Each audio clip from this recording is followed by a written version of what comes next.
Mokowe kengi tena. Basi imani chanzo chake ni kusikia, na kusikia hutoka kwa neno la Kristo. Basi imani chanzo chake ni kusikia, na kusikia hutoka kwa neno la Kristo.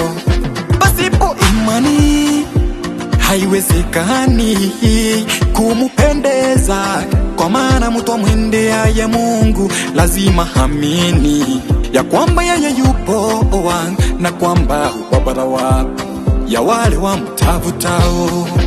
Muombe Mungu akupe neema ya kulinda imani yako, usiteseka sana. Muombe Mungu akupe neema ya kulinda imani yako, usiteseka sana.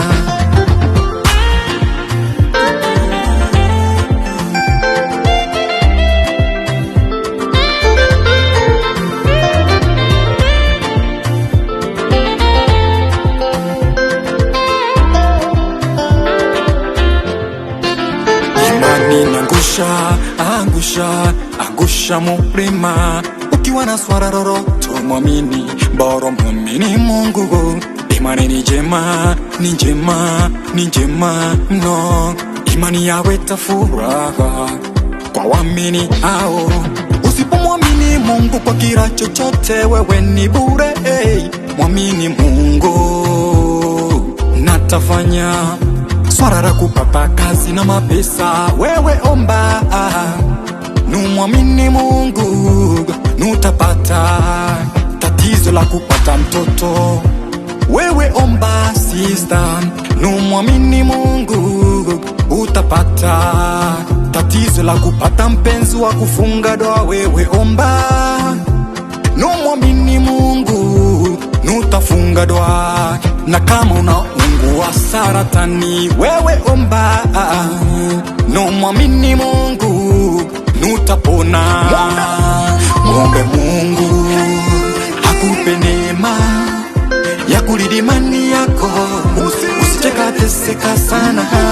Muombe Mungu akupe neema ya kulinda imani yako, usiteseka sana.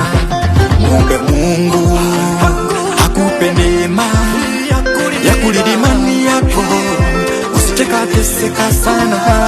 Muombe Mungu akupe neema ya kulinda imani yako, usiteseka sana.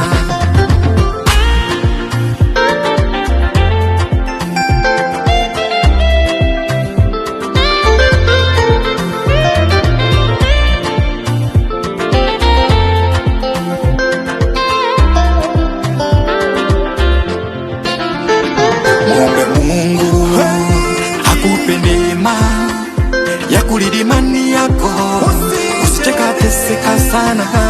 Muombe Mungu akupe neema ya kulinda imani yako, usiteseka sana. Muombe Mungu akupe neema ya kulinda imani yako, usiteseka sana. Muombe Mungu akupe neema ya kulinda imani yako, usiteseka sana. Imani isipokuwa ina matendo imekufa nafsini mwako.